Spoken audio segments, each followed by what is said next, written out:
In a lush green forest, there stood a tiny sapling. It was just a few inches tall, with tender leaves and a thin stem. Surrounding the sapling were tall, mighty trees that reached high into the sky. The little sapling admired the big trees and dreamed of growing tall and strong like them one day.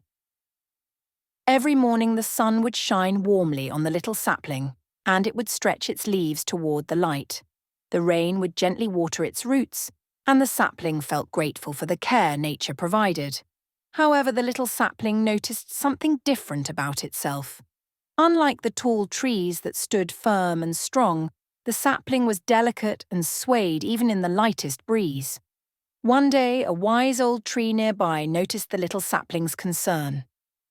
"Why do you look so worried, little one?" the old tree asked. "I want to grow tall and strong like you," the sapling replied, "but I'm afraid that I will always be weak and fragile."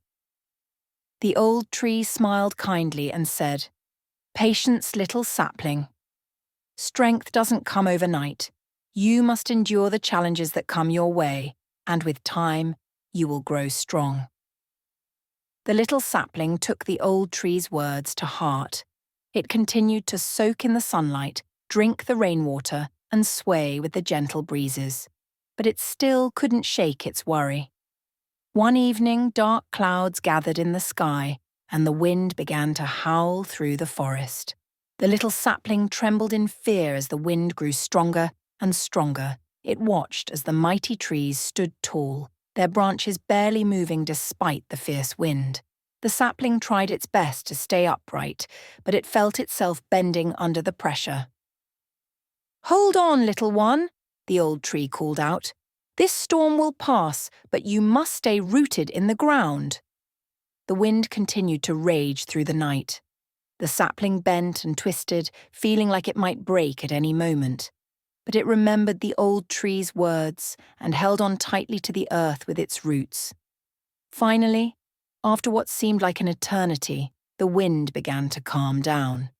The storm passed, and the forest was quiet again. The little sapling, though shaken, was still standing. As the days passed, the sapling noticed something amazing. Its stem had grown thicker, and its roots had sunk deeper into the ground. The challenge of the storm had made it stronger. The little sapling realized that it had survived because it had been flexible and resilient, bending with the wind instead of breaking. Years went by, and the little sapling grew into a tall and sturdy tree. It no longer feared the wind, for it had learned that strength is not just about standing tall, but also about being able to bend without breaking. Moral of the story: true strength comes from enduring life's challenges with resilience and patience. It is not just about standing firm, but also about being flexible and adapting to circumstances. Like the little sapling, we must learn to bend with the winds of life, knowing that every challenge makes us stronger.